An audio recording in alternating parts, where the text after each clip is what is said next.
Welcome everyone. My name is Chris McBride. I'm the acting steward of the Counseling Research and Leadership Lab at Oregon State University. And we're pleased to have everyone here today for our webinar on applied single subject research design with Dr. Linda Foster. That's really exciting. I'm currently a PhD candidate at Oregon State University under the advisement of Dr. Kok-Mun. I'm also a licensed mental health counselor in Washington State and a national certified counselor. Right. So I just want to go over the agenda for today. First, we're going to have a greeting from CRLL by Kok-Mun, and then we'll do some introductions around the room. There'll be an introduction of Dr. Foster, and then Dr. Foster will give a presentation, and then we're going to engage in a group discussion regarding the principles, application, and elements of the research approach. And then closing remarks, go from there. All right.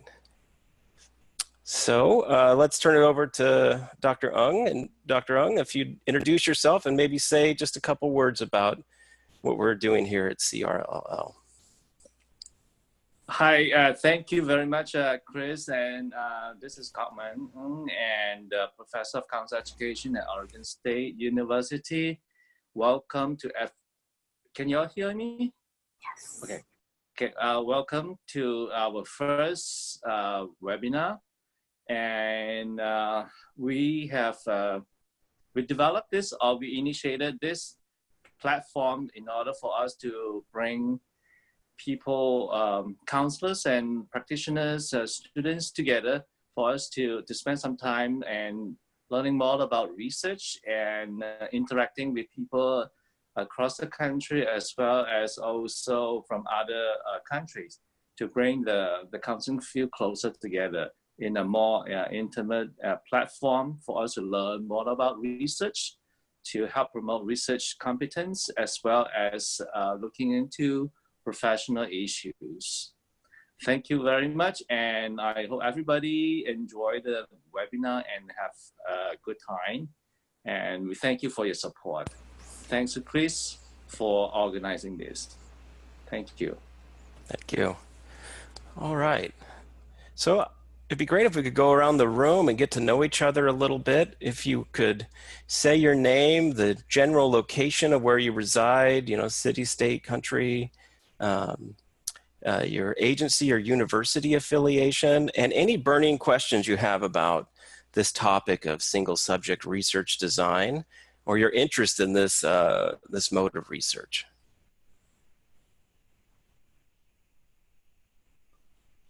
I'll start. Great. My name is Hannah Akwe. I'm an assistant professor of counseling at Western Seminary in Portland, Oregon.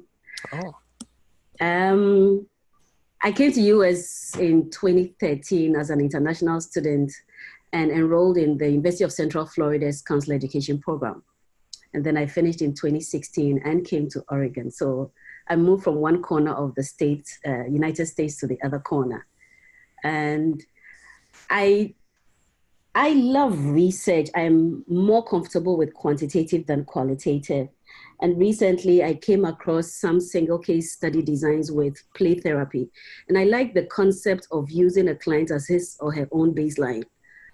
But I didn't really get training in my doctoral program, so I realized this webinar was going on. I figured I might as well take advantage and learn what I need to learn, so that I will know, at least if I have just 2 clients that I'm trying an intervention on, I will have an easy to use methodology to assess the effectiveness of what I'm doing with them. So that's why I'm here. Thank you. Thank you so much.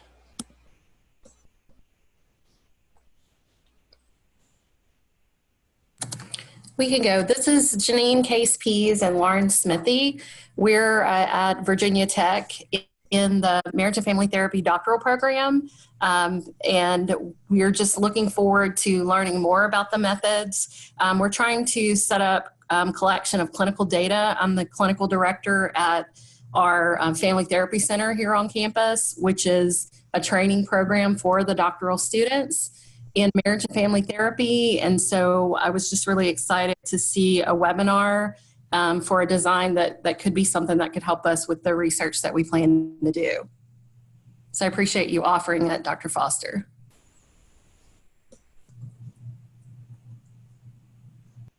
Thank you. I'm Sure, happy to jump in here. Oh, go ahead. great. Okay. Hi, everyone. My name is Gideon. I'm here in Chicago, but I'm also a doc student at Oregon State. Primarily just like here to learn a bit more about just different methodologies. I think that's part of my own like socialization into the research field. Is just getting a sense of what is out there. Here in Chicago, I'm a LCPC in private practice, primarily focusing on severe and persistent mental illness, as well as LGBTQ mental health issues. So excited to be here with you all. Thank you. Sure, I'll go ahead. My name is Jessie Guest. I'm a recent doctoral graduate from the University of South Carolina, and I teach there now in the play therapy certificate program for the graduate students. I'm an LPC that's actually works in North Carolina and a registered play therapist, and I used the single case research design in my dissertation this past year. So I was just interested to see what you all had to offer and kind of just see other people that are interested in the design as well. All right, thank you. Hey everyone, I'm Jake Olson. I'm in Long Beach, California. I'm an assistant professor in the school counseling program at Cal State Long Beach. And I'm here, just like many of you, just anytime there's a chance to dig deeper into methodology, I like to do that. And I've also noticed that single subject is used, from my experience in special education, to do academic type interventions. And I've always kind of thought about how I could apply that to working with students, but also within a multi-tiered system of support with some targeted intervention. So just excited to learn more. And thanks for the opportunity and for bringing this together. Oh, thank you. Hello, everyone. I'm Alsha Freeman. I'm an assistant professor at the University of the Cumberlands in Kentucky. I'm a licensed professional counselor in the state of Michigan, though, so I teach remotely. And I'm interested in the subject because I've heard about it, but I've never actually had the opportunity to really, go into it or do it. And I understand there's some myths out there, and I'm just here to try to dispel some of those myths and be prepared to help students who are working on their dissertations. So that's my reason for being here. Thank you for providing the opportunity. Yeah, thank you. Thank you. Good morning. My name is Lisa Schultz. I am currently working at Oregon State University and am really contemplating a sort of a re-entry into research. I've been out of the research phase as a counselor educator for the last year or two and have some thoughts about how I would like to re-engage. And I think this design can support my ability to do that in a way that can tap into the needs of this particular community with respect to treatment modalities and the effectiveness of certain modalities. So again, my scope is pretty broad at this point in time, and one of my expectations or hopes, if you will, in this webinar is to help me sort of narrow in a bit more about what that can look like and how to really start moving in that direction a bit more concretely. So appreciate the opportunity. Great. Thank you, Dr. Schultz. I think we've got everyone here, and so it's my pleasure to introduce Dr. Foster, if that's okay. Here at CRLL, our mission is to provide a space to explore topics related to research and leadership. And we want to be able to benefit folks by not just providing the webinar, but being able to provide information via widely accessible channels like YouTube and other mediums as they arise. So it's fitting that our first guest is the distinguished Dr. Foster. Dr. Foster has authored articles and book chapters on single subject research design. In her article, A Best Kept Secret, Single Subject Research Design in Counseling, she extols the utility and accessibility of the approach for all counseling professionals. She rightly asserts that all counselors can produce outcome research. Dr. Foster received her undergraduate degree from Samford University, her master's in education specialist degree in community counseling from the University of Alabama in Birmingham, and her PhD in counselor education at Mississippi State University. Dr. Foster is currently a core faculty member at Walden University and has also served as a faculty member at Troy University, Mercer University, and University of Alabama at Birmingham. Dr. Foster has authored or contributed to 24 journal articles and book chapters. She has presented in 59 regional, national, and international conferences. In addition, Dr. Foster has served as an editor and editorial board member for numerous journal articles and is the former chair of the National Board of Certified Counselors. Dr. Foster is a licensed professional counselor, licensed clinical supervisor, national certified counselor, and national certified school counselor. And may I also say, Dr. Foster is one of the friendliest emailers I've ever met. In fact, in my regression analysis, I determined that for every one increase in email exchanges, it meant a significant increase in warmth experienced. That's a statistics joke. Yeah. Okay. It's been my pleasure in coordinating with Dr. Foster for this presentation, and I'm so excited to learn from her today. So please join me in welcoming our distinguished presenter, Dr. Linda Foster. Well, thank you very much, Christopher. I really appreciate this opportunity. I want to make sure that my cell phone is turned off right here so that people don't bother me during this. So anyway, I am happy to be here with you all today. You can probably tell by my accent that I live in Birmingham, Alabama. So I will have a little bit of a Southern accent. Hopefully it won't be too difficult to understand me. Anyway, when Christopher, I'd like to thank him for the invitation, also to Dr. Kok-Mun, who I've known a long time and associated with in various professional organizations and associations. So I thank you both for the invitation to be the first speaker in this summer webinar series. I have also been able to become familiar a little bit with Oregon State University and on the advisory council. So I really appreciate what you all are doing and your training program. And so I thank you for that. When Christopher asked me about speaking today, he suggested that I elaborate a little bit on the two articles that I have written, just talk a little bit in general about single subject and then talk about using it in our profession. So I'm happy to do that today. If you've had a chance to read the two articles, that's great. If not, I'm sure your local library can find it for you.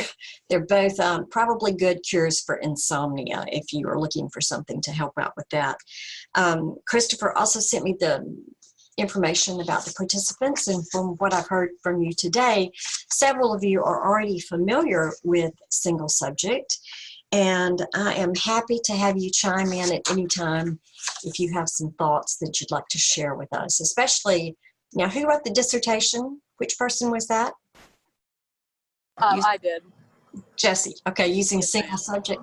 That's great. I was excited to hear that you actually wrote a dissertation using that method. So thank you. Yeah. Well, thank you.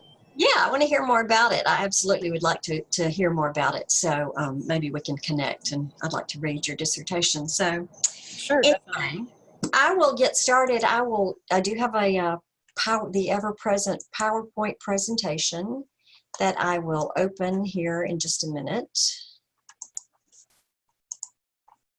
Okay. All right. Are you able to see that? I'm not sure if I'm sharing it. Let me go back to share. Okay. Are you able to see that? Yes? Okay. Perfect. That's great. Let me go back to here. And okay, now that you can see that, you've heard all my fancy introduction. Thank you for that, Christopher. So this is a brief sort of outline, which I may or may not stick to, so don't be too concerned if I veer away from this a little bit. Just to kind of give you a little background about why in the world I would ever get started with single subject research. As a doctoral student at Mississippi State, my minor area professor was a school psychologist. And he, I'm going to stop my video here for just a minute. He was a school psychologist, and his name was Dr. Watson. if you can believe that, yes, it was Dr. Watson. Dr. Watson really pushed doctoral students at that time to publish.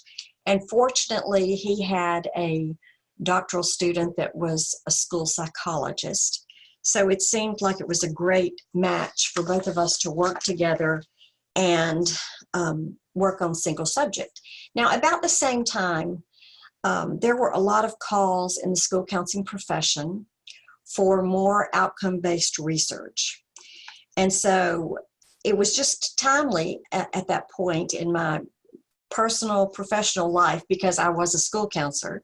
So it made perfect sense for me to delve a little bit more into single subject research. And for all of you doctoral students out there, I really wanted to get my counselor education vita started. So it seemed like a publication was a good idea at the time. So that's a hint to you doc students to get busy on your vita for publications. In the world of doctoral students, we know that making the case is important, especially when you're writing your dissertation. And then later, as you become a counselor educator, making the case is also still important for a lot of reasons. Dr. Schultz knows this, and others that are already professing. You know that reasons such as promotion and tenure, grant writing, and professional identity, those are some of the reasons that research is still very important. And Dr. Schultz mentioned that you're getting back into research. I'm along those same lines at this point in my career too. I've stepped away from doing any research and writing in this area. So this has prompted me to get back to it. I'm excited about that. As I'm thinking about wearing my counselor education hat, I think about teaching our master's level students. And for those of you that are working in a clinic and perhaps teaching master's level students, this research methodology seems like it would be a perfect fit to me to teach your master's level students about research and then actually produce and publish the research, your research findings. One of the challenges in teaching master's level students is to really keep them engaged in the learning process, especially in courses like research and assessment. Now, I have consistently taught assessment throughout my career as a counselor educator. And let's face it, students, it's not their favorite course at all. It is mine to teach, though, actually. I really enjoy assessment and research because I think it really, those two aspects of our work with clients are really what is going to prove our worth. And we need to be able to use it successfully. So for me, really, assessment and single subject research really go hand in hand, because that's what we really need to develop an efficient, effective treatment plan. It's a simple methodology, it's easy to understand, and it can be extremely useful in documenting change in our clients, and that's what we're looking for, right? We want to be able to document those overt and those covert behaviors. And although there are some limitations, and we're going to discuss those in a bit, I think that single subject really is a step forward in terms of providing the outcome research that's required in our profession. I went too far, sorry about that. Okay, so just to define single subject research, you will see and hear that there are many different types of names out there. Basically, whatever you call it, single subject research is more focused on an individualistic approach, more so than other types of research. And if you stop to think about it, single subject really has been around for a very long time. I mean, think of Pavlov, think of B.F. Skinner, and certainly they, as someone mentioned here earlier today, special education teachers have really been involved in applied research along with school psychologists, and certainly their work in applied behavioral analysis fits right in with single subject research. In 2000, the article came out about Lundervold and Bellwood, and it's been cited, I think, in every research after 2000. Because they called SSRD the best kept secret. And I'm happy to say that in 19 years, that's changed somewhat, but we still have a little ways to go. In 2002, the first article focused on the role of a school counselor working directly with an individual student to document the interventions of a school counselor and to really work with students' progress towards that targeted behavior.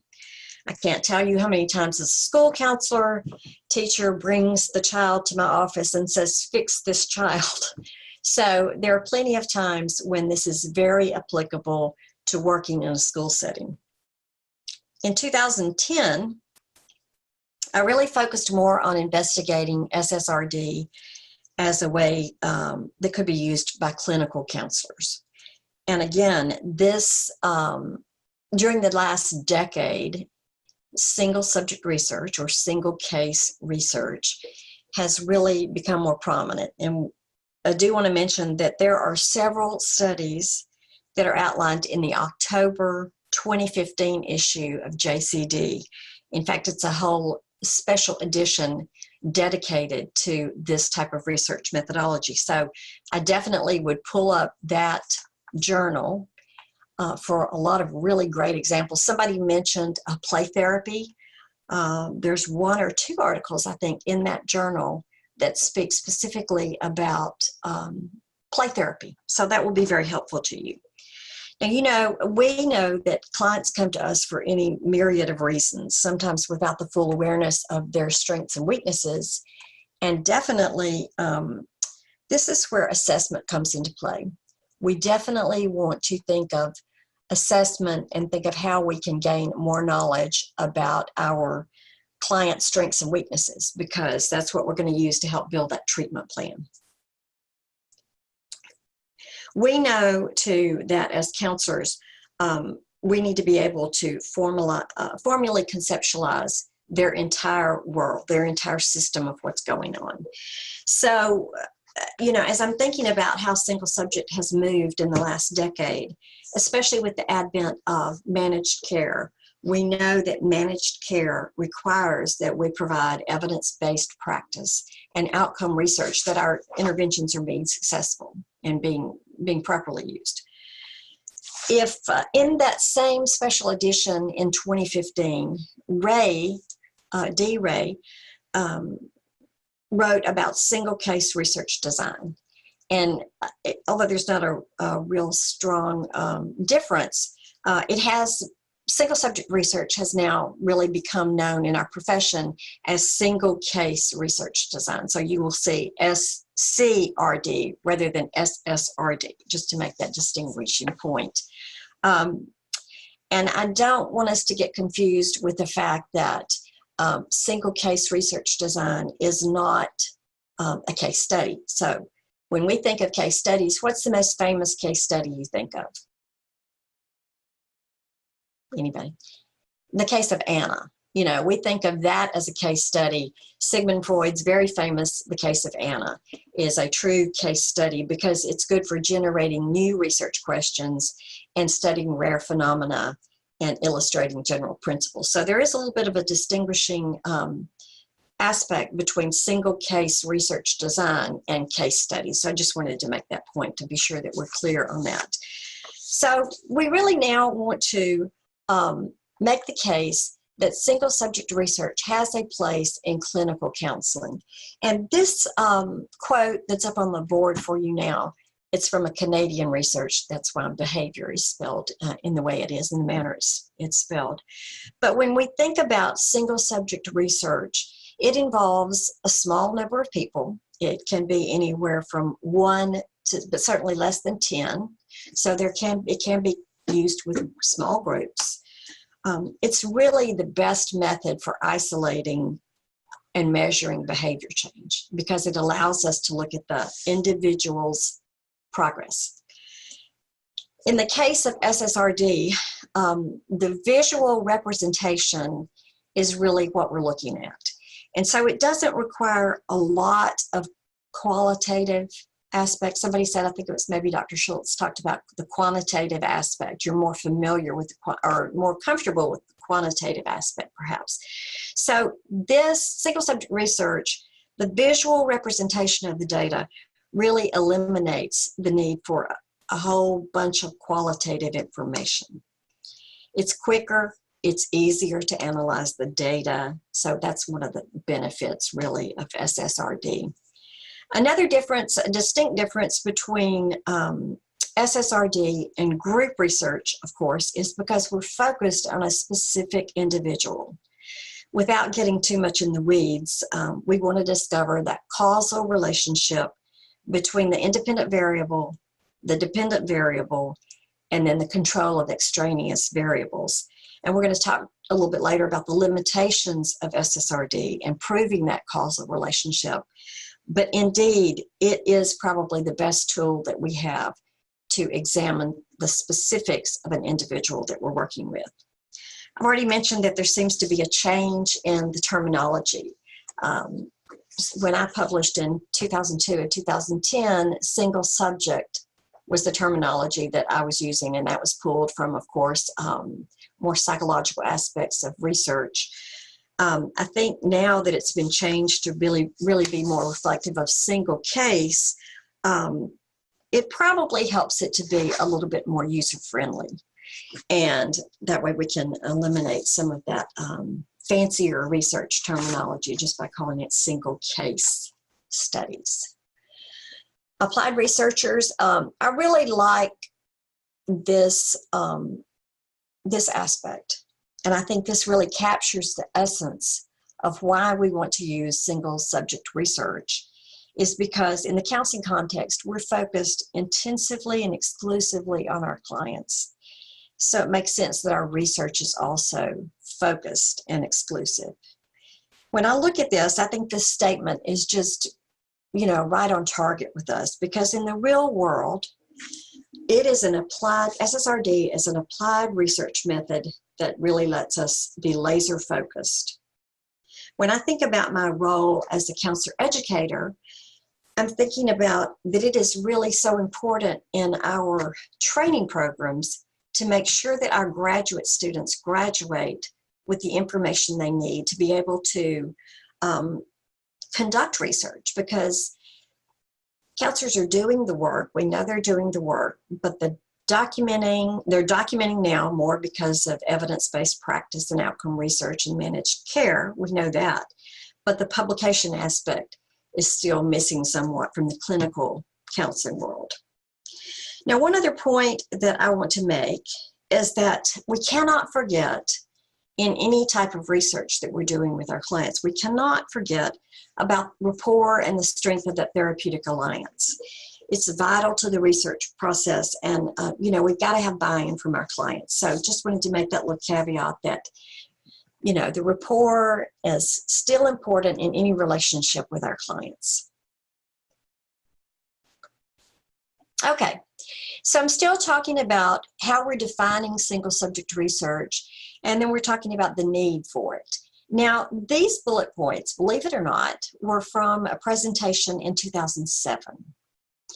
So I had to find out if these points were still valid, and are these things still some of the reasons? And indeed, although the negligence that was cited in the 2002 article about the lack of research, that's been somewhat ameliorated, especially in the school counseling profession, because the school counseling profession has really worked hard in the last decade, I would say, maybe even a little bit longer, to evaluate, document, and communicate evidence of school counselors' effectiveness.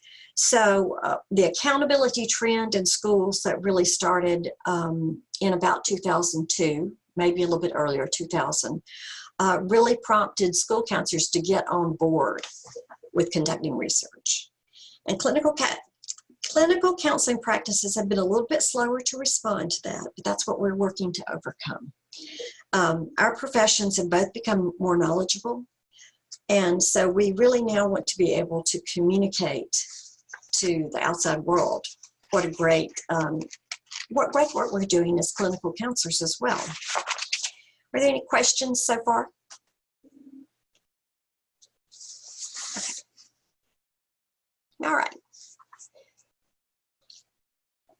Please excuse me when I take a little drink of water. So now I'm looking now at other reasons now that have surfaced during the last decade. literature is still calling for us to conduct research, and in particular to validate our efficacy and to justify our services. So these calls are still coming out there. Now, we know it's our ethical duty, right? We know that ACA and CRLL, those standards really require that we first, as a trainer, that we train our master's level students and our doctoral students in rigorous research methods. And again, ACA requires that we emphasize the importance of evidence-based treatment for our clients if we're in private practice. For a long time, the counselor education world has talked about training scientist practitioners. And we say that we train our students as scientist practitioners, yet there's some evidence to show that our graduates are still uncomfortable somewhat with conducting research. We know that one of the things here, accountability, evidence for managed care organizations, we know that third-party insurers are requiring this evidence. So our funding is still dependent on research. It seems to me that our very existence, the validation of our existence, the reason I say that is, again, as we think about training scientist practitioners, it brings up the age-old kind of debate as to whether the counseling profession is as good as the psychology profession, psychologists. We know that psychologists are more comfortable, more familiar with research. And so it's still in our efforts to make sure that we overcome that struggle and we provide the evidence that counseling works. Our profession has still yet to develop a research identity. And I think that's the part that's missing. Again, these are some of the reasons that were cited way back 10 years ago. And I think that maybe some of those things have not changed. Maybe some of those are still with us. In 2015, Peterson, Hall, and Buser, I guess is the name, surveyed practicing counselors, including school counselors. And there were some interesting results in that study as well. And I am going to provide a reference list for this, so you will be able to get the reference list. There were some interesting results that indicated that school counselors were more knowledgeable about research designs than some clinical counselors. I thought that was an interesting piece.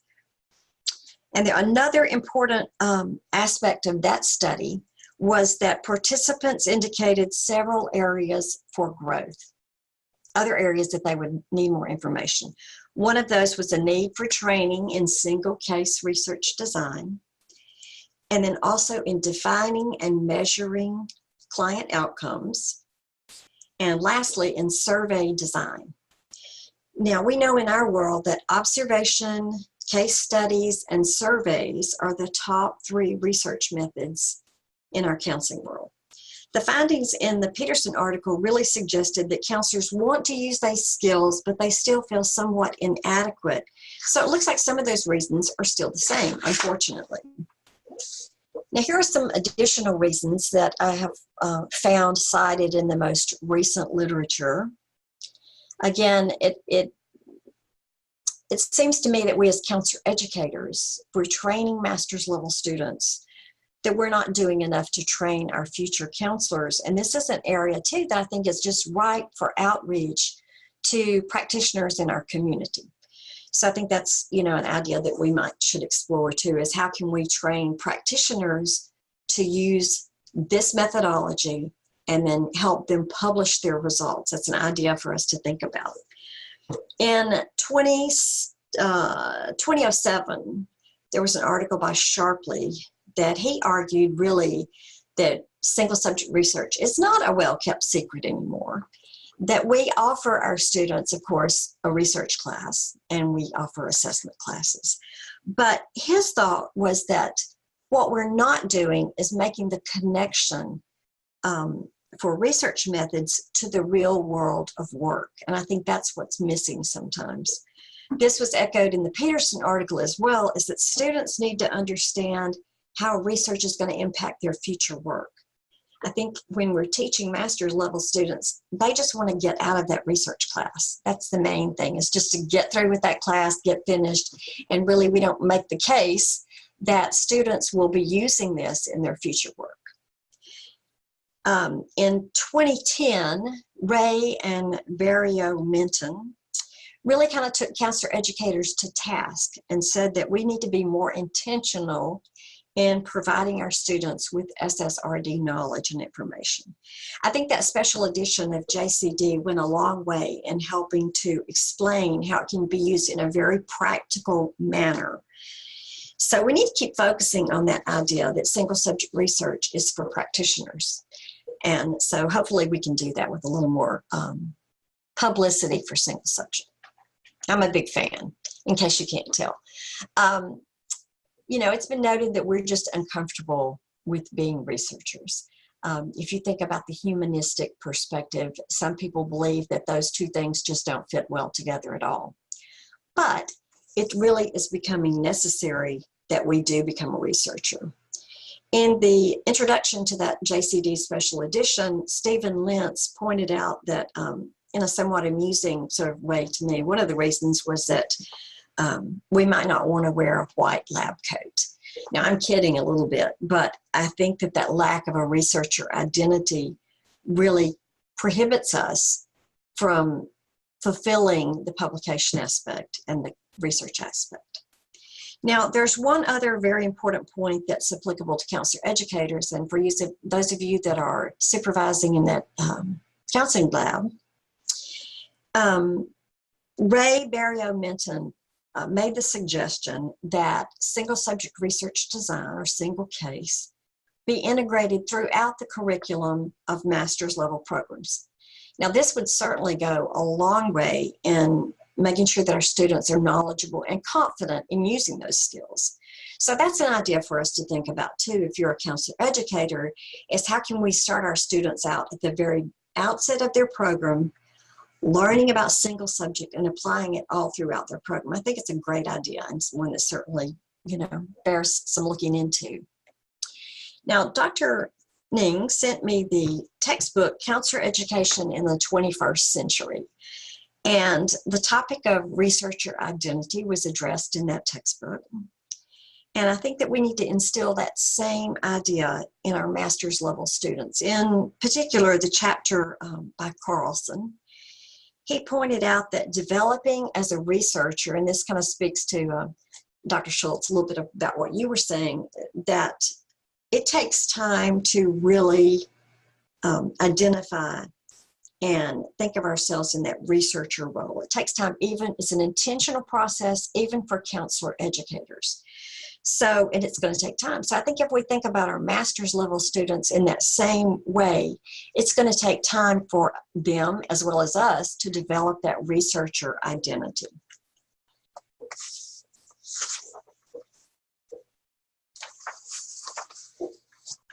So we think about cultural implications, and anybody feel free to jump in at any time if you have some things to say. I'm comfortable with you jumping in. As we're moving now a little bit to looking at cultural considerations and using SSRD, I think it's really important that we think about the cultural aspects for our clients.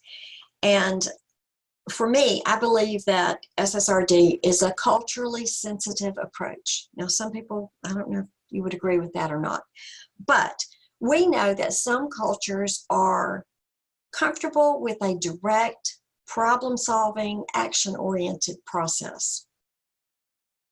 And I think by clearly defining behaviors and working from a self-directed intervention approach for our clients, this gives the ability of clients to work within their own worldview, is what I'm hoping. So let's talk for a minute or two about culture. This is the audience participation point, so jump in. What other cultures do you think might appreciate an approach like single subject? Anybody have any ideas about that?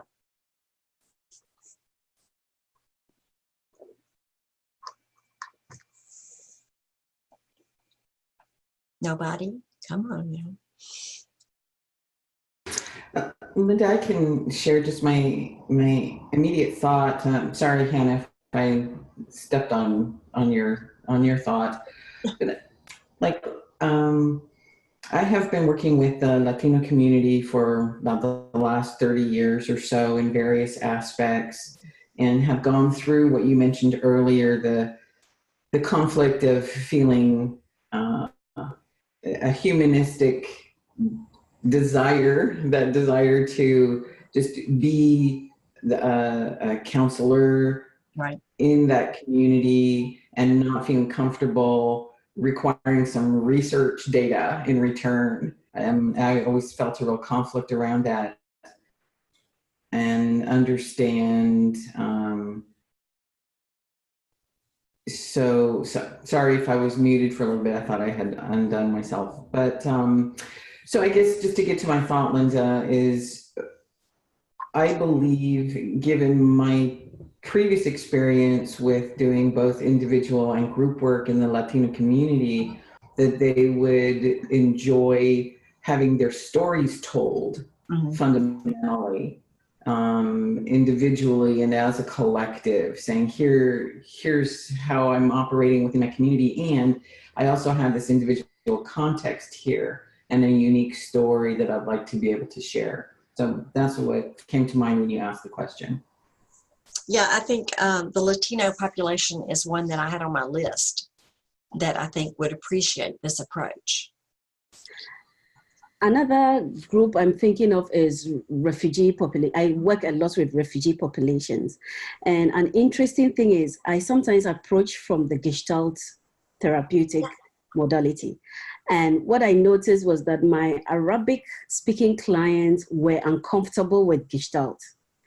Whereas maybe my African population, who are also refugees, struggling with similar traumas, were very comfortable with it. So it would, if I had known about single case studies, it would have been really cool to assess how these two groups of people who are struggling with similar disorders come across using either the same therapeutic approach or different ones. Mm-hmm. Mm-hmm. Yeah. That's a good idea. I hadn't thought about the refugee population, but that's a great idea, Hannah. Thank you for sharing that. I've just done a time check, and I realize I need to speed up a little bit. So let me speed up just a little bit. I appreciate you guys offering some input into that. I think that I think we should definitely consider how single subject research will meet the needs of different cultures. I think that one of the things that I have been reading is a book by Mark Young. It's a textbook called Learning the Art of Helping. And he discusses really having a culturally adaptive treatment and tailoring our approaches. So I think, one of the things that he cites, of course, again, is the very strong therapeutic relationship where the client knows that their cultural values are important. Understanding that we don't use a one-size-fits-all. Again, allowing for feedback from our clients is important. And so I think if we adopt Mark Young's ideas to single subject research, we can be especially attuned to cultural values and the environment of our clients, especially during the research phase. Now, these are some, I'm just going to run through these kind of quick. These are some advantages that were cited way back when. I think these are some other advantages that have been surfaced recently in literature. And the last bullet there really is important to say, it's the ultimate barometer of success. It's easy for us to see the individual's behavior change. So, okay, challenges. You'll notice I don't have anything listed here on challenges. There are some, obviously, but I'm such a fan of this type of research methodology that it may be hard for me to see challenges. So think about that from your perspective. I'm happy to hear if you can think about some challenges. I think one of the things that I thought of was really that the client has to fully understand what behavior is problematic and what behavior we're going to be targeting. So it's important that the client really understands that, what's going to be measured. I think that, many counselors already engage in things like autobiographies and letters and stories and things like that.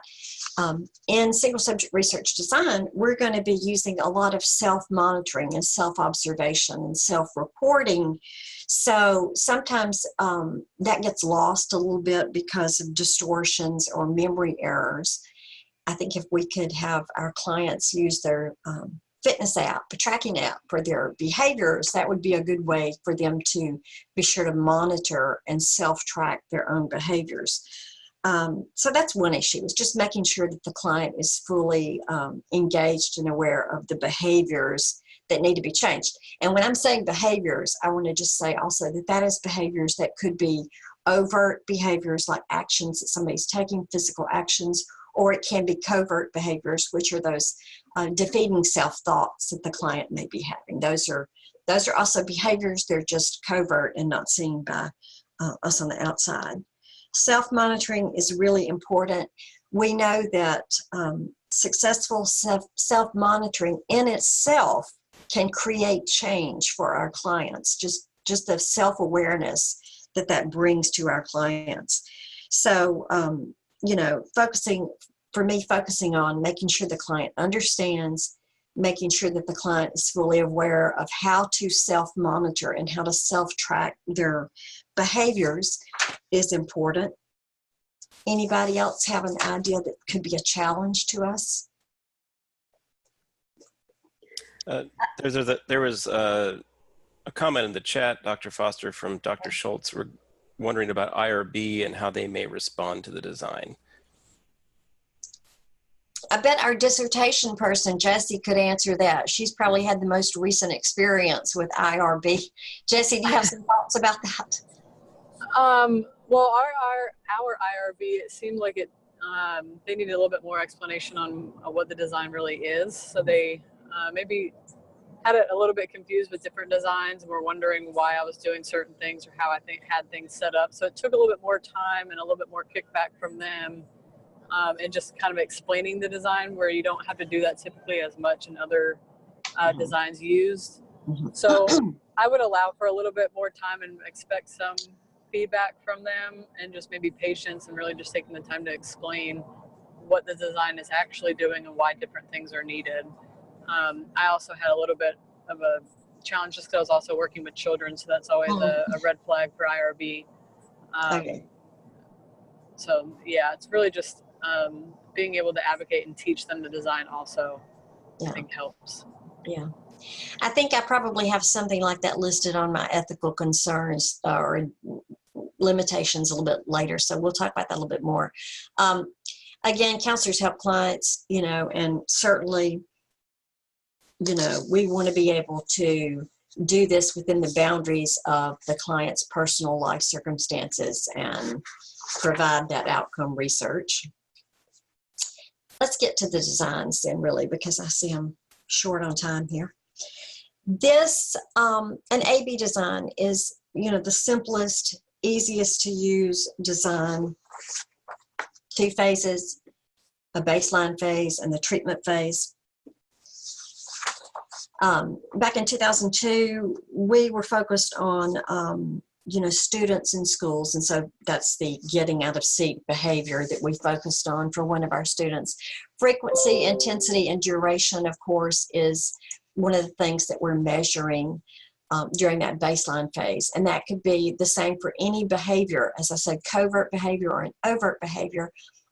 Thoughts, physical, for example, anger explosion problem that happens with how many times a day does it happen, what happens, those kind of the antecedent behaviors. Those are things that you would want to track and find out about in that baseline period. B, of course, is when the intervention is applied, and then they're compared. It's pretty straightforward and pretty simple. And here's my ethical considerations about using an A-B design. We cannot clearly say, we cannot unequivocally say that the treatment resulted in the change or the intervention caused the change. And we do have to recognize that there's a possibility of extraneous variables that contributed to that change in behavior. When I think about extraneous variables, the one that immediately comes to my mind is 9/11. That was a huge, extraordinary event that impacted thousands and thousands of people. And, you know, it really caused a lot of difficulties for people in a lot of different areas of their life. But if we think about our clients, nothing quite that big, but in a client's world, their extraneous variables are important and significant and extraordinary. So we do have to consider those extraneous variables as we're working through an A-B design. Now here's a visual representation of an A-B design. And this one is one that I believe was in the 2010 article. Just basically a representation of a client that presented with high levels of distress and measured through self-report for approximately 5 weeks. The interventions were begun in week 6, and as reported, the client levels of distress decreased over the next 6-week term. I think that one of the changes that happened in the 2010 article that I tried to stress was that a statistical significance takes a back seat to the clinical significance. Again, focusing on the client change as a measure of success, it was more important for us to see success with the client, and so the clinical significance became more important.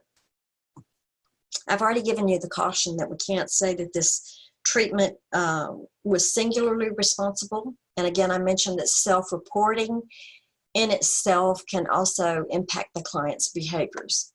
Okay. Next is the ABAB design.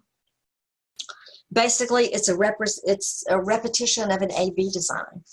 And, you know, it does allow us to be a little bit more confident in making the statement that the intervention caused the change.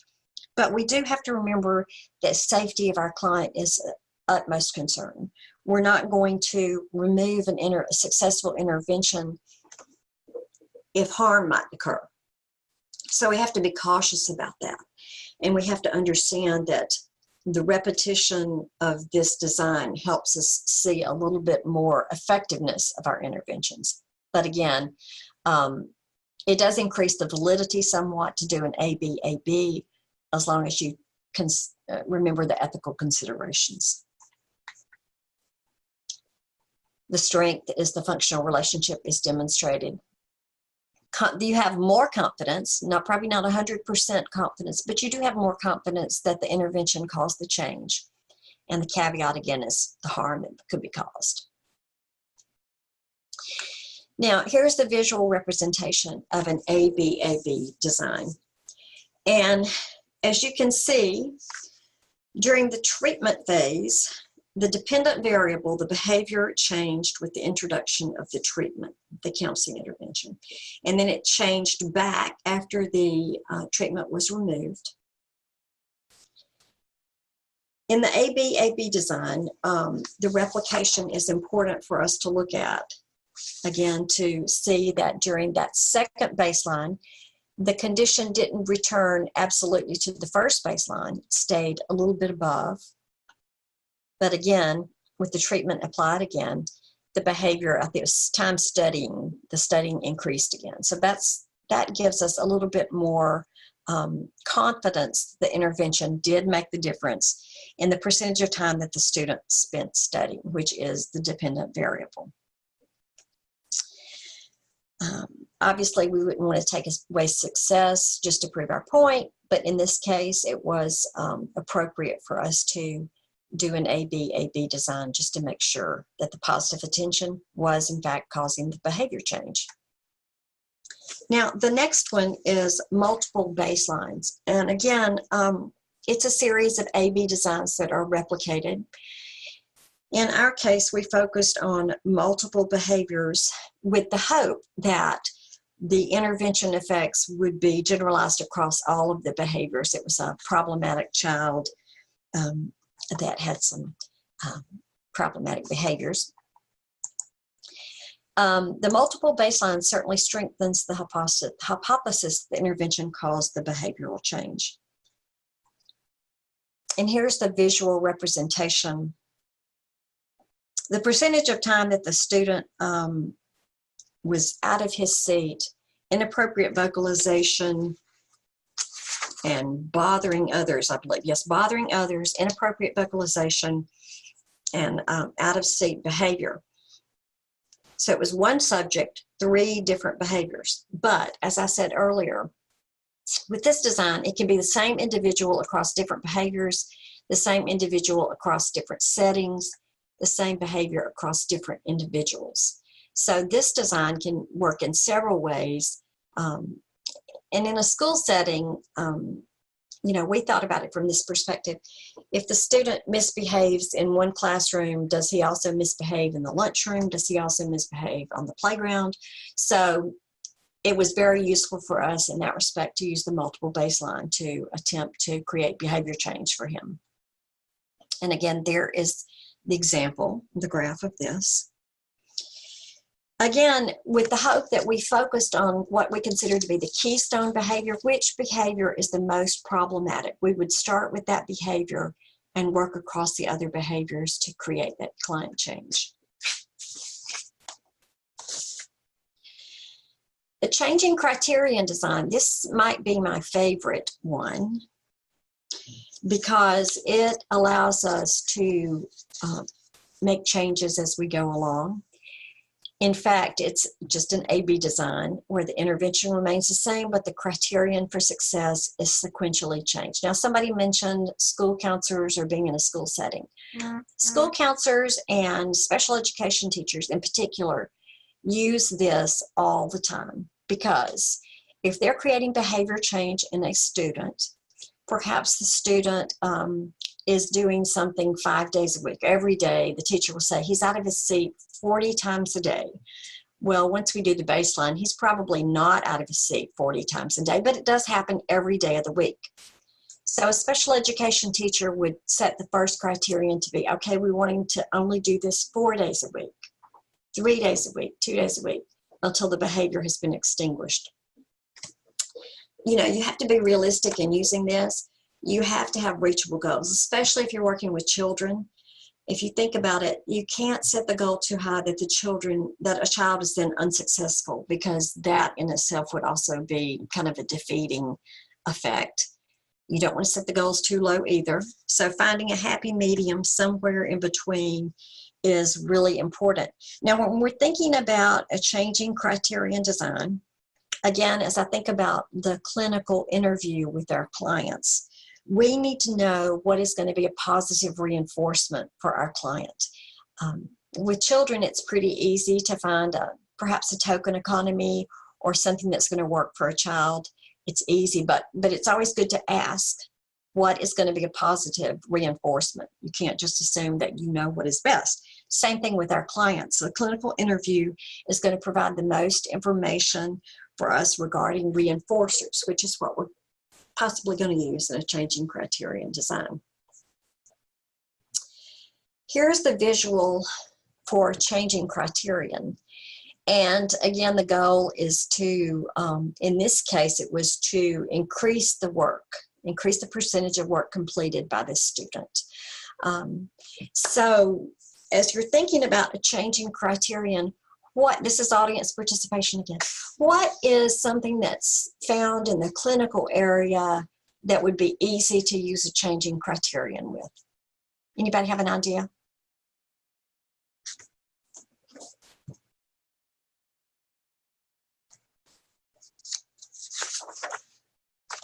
Okay, how about quitting smoking? How about that one? That's a pretty simple one to look at. Just in terms of this particular graph demonstrates the number of cigarettes per day in a decreasing way, so that over the course of 35 days, the client quit smoking. They decreased their intake of cigarettes to the point where they were successful. So if you think about this, what about if you were working with somebody that was having negative self-talk? Do you think this would work for somebody with self-defeating behaviors? What do you guys think? Lisa's shaking her head, yes. Anybody else have an idea about use of changing criterion?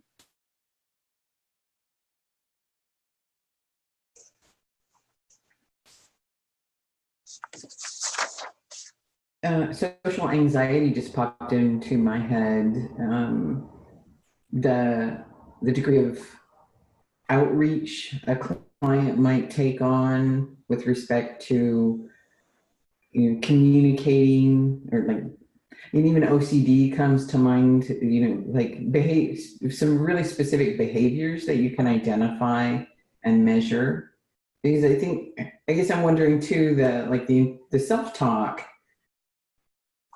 you have to support a client to be able to really define it in a way that would make sense in your study as well, and then be able to like tally those moments, yes, and be able to communicate that. So I'm seeing what you mean around a limitation with respect to the client self-report. I mean, that's true across any design, that could be particularly challenging as a limitation in this design. Right. Exactly. I was thinking about, you know, when we're working with our clients, and negative self-talk just comes to mind because so many people engage in that kind of almost self-destructive behavior. Oh, I'm not any good at that. I never do anything well, you know, on with those type of self-talks. And so thinking about working with somebody in that regard, it really does require a pretty accurate definition of what do you mean by negative self-talk. So it would require a lot of engagement with our client to talk about how many times a day do you do this? Again, this is where I think the beauty of self-monitoring and the fact that it creates self-awareness. Clients may not even be aware that they're engaging in this as many times a day as they do. So once they are tracking it and keeping an accurate tally of how many times a day that thought pops into my head, you know, of course, then we're going to work with them on, once we've created baseline, to determine, okay, as soon as that, because we easily tell clients, oh, just don't do that anymore. You know, don't engage in self-talk. How can we help them with supplanting that negative self-talk with a more positive statement? And I think having the visual representation, being able to show that to our clients, as well as show them it's possible to decrease these negative self-talks, or, you know, conversely increase something that we want the client to do. I guess that if you're a fan of REBT, this type of situation might work for you. Again, I mentioned the humanistic perspective that some people may not agree with that, but I think the behavioral approaches really can add a lot of value to the work that we're doing. So I encourage people to kind of think about approaching from a behavioral aspect as well. I would be remiss if I didn't talk about the data analysis in single subject research. Basically, looking at the data is what's important to us. It means plotting the individual participants' data as shown in this chapter. And just like I said, it took me longer to create this graph than it probably would somebody to track them, just because I wasn't familiar with this particular program that I was running. But visual inspection, I mean, we can look at this and clearly see that we had success. This client was able to stop smoking over the course of 35 days.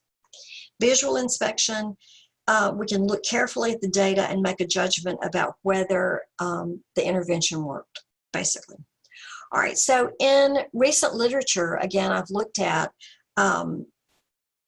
there's some other aspects of the data analysis, and that looking at the level of the dependent variable. This kind of speaks to the AB design. If the dependent variable is much higher or lower in one condition than another, this suggests that the treatment has an effect. So if we backed up and looked at the multiple baseline, we would see that we had baseline, we had a treatment, the next baseline, it didn't go back down to where it was originally, it stayed higher. And then with treatment again, I think it was the amount of time studied increased again. So trends in the data is what we're looking for as well, looking at a trend. And so I guess that's the beauty of an AB design or a multiple baseline. It shows us trends in the behaviors. The increases or decreases are important to look at.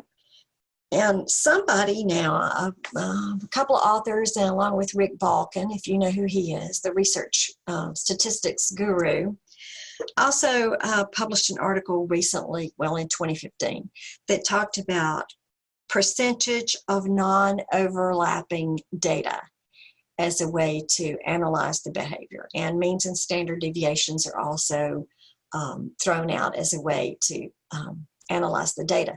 But for me, I'm like this guy over here scratching his head, go, why would you make this more complicated? I guess to try to increase rigor. But again, if we are having clinical success with our clients, why make it more complicated is my thought. And I think that's, if I could do anything to raise your awareness about single subject, is that it's easier than most people think it is, yet it still is a very rigorous, widely accepted method. I mean, behaviorists and psychologists have been using these types of designs for a long time. So I think we can safely say that these are rigorous methods, and we can educate the IRB if we need to. And the fact that there's plenty of evidence, plenty of literature that supports the use of single case designs. So Dr. Schultz, we could, I could shoot you some of that older research that supports that when you get ready to educate the IRB. Now the implications for us, as I know our time is running close, counselor effectiveness and accountability are just going to continue to be important. As I've mentioned, the 21st century, we're going to continue to have a need for accountability in our work. And counselors are still challenged to take on the responsibility of proving their worth. How many times do you still ever say to somebody, I'm a counselor, and people go, oh, is that like a psychologist? Is that psychology? So we still need to, our profession is still growing, and we still have room to improve and show people that what we do works. Single subject research can help really all counselors with outcome research that we need to provide. The benefits, again, it's easy, it's a sound, rigorous method. I've already mentioned this. It's effective for clients or small groups of clients, and it provides that documentation. I mean, there's nothing like having that visual graph to really show your client you are being successful and to help them, because that's only going to improve their wellness overall as they move forward. So lots of benefits there. The conclusion is really that, you know, these can easily be used. I do want to caution again about the intentionality in choosing a design, the informed consent, ethical and legal guidelines, cultural values and influences. So no matter which design you decide to use, adherence to state and local laws. Somebody mentioned working with children, parental permission if it's needed, informed consent. Those are things that we definitely need to be aware of if we're going to implement any kind of research, in particular with children in vulnerable populations. So that's the end of my formal presentation. And hopefully I covered a few things. Like I said, some of you are so already well-versed in research design. So I'm happy to have questions or comments or any ideas that you have for thinking about how you can connect single subject research.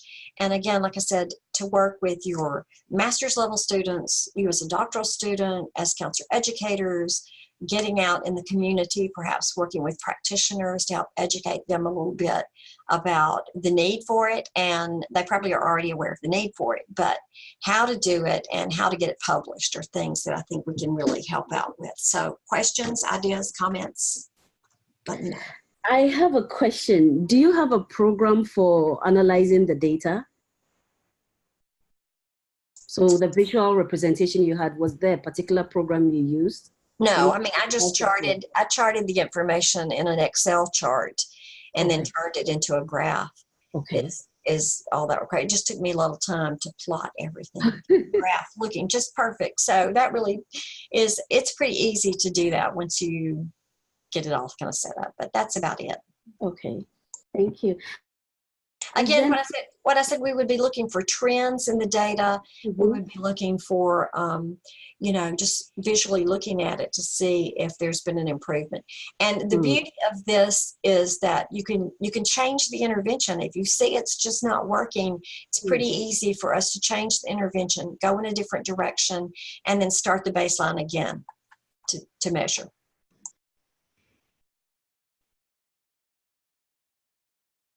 I think I can jump in. I think one of the neat things and one of the ways that I've been like metabolizing Dr. Foster, just what you're sharing, is in one of my own like areas of interest in scholarship is within like supervision research, and how maybe even this kind of design could be meaningful, particularly as we move more and more towards evidence-based supervision research and outcomes.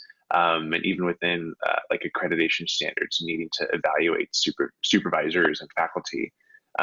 So I'm sitting here writing ideas down furiously. So this is great. Thanks.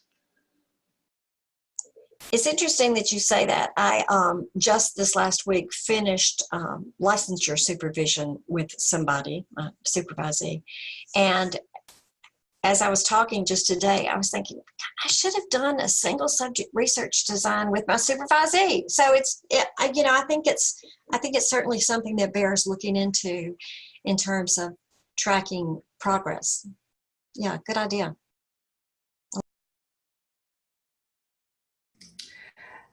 Linda, how publishable are you seeing these manuscripts with single research design, like just to say across the counseling journals? Yeah, it's funny. There was this big production in October of 2015.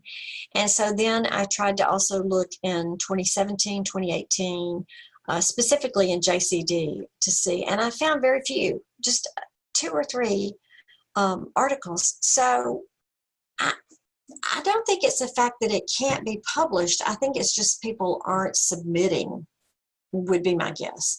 Because clearly in the October issue, there were probably 10 articles, 10 studies perhaps published in that particular edition. And so I don't know the reason, but I'm suspecting that it's not, that it wouldn't be publishable. I think there's just not enough submissions. May I speak to that? Yes. We had a conversation with a journal editor during our recent ACA. And what she said was that people assume single case study is so easy that they are not in the methodology. And so we assume you can do the visual and that should take care of everything. And they said that the methodology is the main, is like the bedrock. And so I figured, well, what I took with me was that many times we downplay the methodology for all the fancy designs and diagrams we want to set out. But if your methodology is rigorous, if any top tier journal will publish that. Thank you, Hannah. That's good to know. That's what I thought, that probably people think it wouldn't be publishable, but in fact, I think it would be. As I said, this methodology has been used in the world of psychology for a long time. So I think it is quite publishable. And I'm just now looking at the chat comments over here. Somebody said, why can't we have both to offset? So Hannah said, why can't we have both?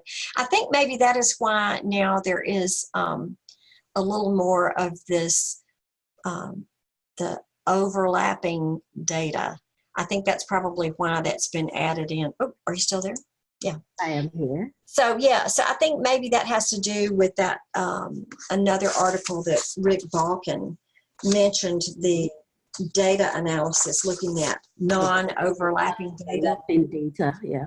That may be an attempt to try to include both statistical significance and clinical significance. Yeah, thank you. Dr. Foster, I'm kind of curious about generalization here, and that as potentially being an issue with a specific design, since we're working with such a low number of subjects. How do we even try to make a case of generalizing across a population, or how does that kind of strength work in the design? I think this is kind of one of those catch-22 areas, Christopher, because I did read a little bit more about generalization of single subject research designs. And it's because if we produced more evidence using single subject design, it would help us be able to make better statements about generalization. So it's kind of that catch-22. If we had more research using single subject, it would validate the generalization aspect. So I think that's the only answer I can say, is that we just need to produce more of it so that it would be more widely accepted and more generalizable to the general public. May I speak to that as well? Yes, please. So what you're saying is really true. I am on international project with some psychology Gestalt community. And what the American Psychological Association wants is randomized control trials, but in that you can have a certain number of single case design to be akin to a randomized control trial. And it just made me wonder, do we have anything like that in the American Counseling Association? That's a good question. Does anybody know the answer to that? Dr. Chan, Dr. Schultz, do you know the answer to that? I'm afraid I don't. Yeah. Yeah, but it speaks to the utility of single case design. If we have enough of it across more like cultural context, then we can say if it works for this culture and works for this culture and works for this other culture, then we have a grounding to say that it can work for something else. Yes, exactly. That's exactly right, I think. Yeah, yeah. But it reminds me too of, I mean, some of the ways I've heard, you know, Dr. Melissa Luke talk about some of this stuff is that like one of the hallmarks of a healthy profession is having like a robust like ecology of methodology. So not necessarily attending to over reliance on one, but having a robust methodology, and that's been really interesting to think about too. So this kind of fits in that kind of framework I've been wondering more about. Yeah, that's a good point. Thank you. Yeah. Well, I think, Gideon, that also taps into a thought I've been having for this last little while about, as a person who identifies as a qualitative researcher, how I might mix my design to support both. And I can see, for example, with the single case, and maybe my analysis is more, you know, descriptive statistics, or I don't know, maybe even inferential to some degree. But to say on the qualitative side, it is, I'll just, you know, pick phenomenology, that I'm exploring a particular phenomena and then identifying some specific behaviors, for example, within the phenomena that each of my participants can track. And then I do have some data that I can present in terms of, I don't know, even just self-realization as they're processing. I don't know. I mean, of course, I'm clearly not have thought it all through, but is there some sort of intervention that can go along with that and just have an ongoing sort of running conversation with folks too about how they have experience in a phenomenon and some intervention around it? I could see that being really quite fascinating. And, you know, as Hannah, as you're saying, if my design is sound, and I'm monitoring well the trustworthiness of my study and its transferability impact, then could be highly publishable and, you know, who knows, really, really valuable. Yeah. I think that's Thank you for letting me process that a bit.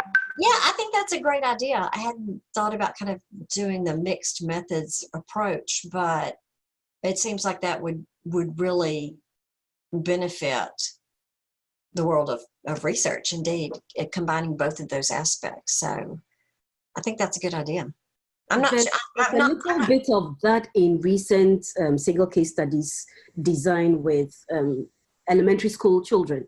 And these came from studies done in Florida, and they combined some narrative of both the students and their teachers while connecting it with the quantitative data. So the first time I looked at it, I thought, whoa, is that a method study? And then realized, oh no study. And it makes it full. So you read and you feel like you the subject they are talking about, because you the subject's background in class and at home, teachers say about the subject's behavior. So it's like, oh, now the numbers make sense with the narrative I have. So Dr. Schultz, that's so doable. That's very doable. Yeah, I think that really speaks to a point I made earlier about completely understanding your client's world. So that whole, I like that narrative part that you were talking about, Hannah, but that whole aspect of a really sound, thorough, comprehensive clinical interview where you totally understand all aspects of the person's life. And I would think that that would add so much value to a publication to be able to include all that kind of qualitative information. Then it would help you understand and look at the data and understand that client's world and their life and how change occurred or didn't occur in that case.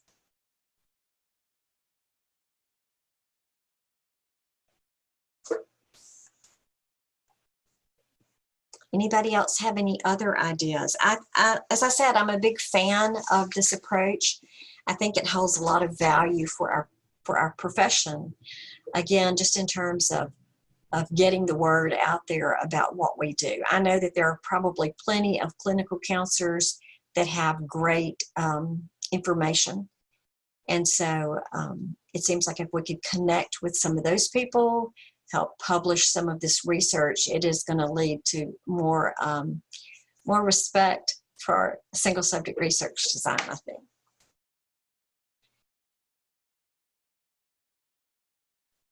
Okay, we'd like to thank you, Dr. Foster, for the presentation. Thank you so much.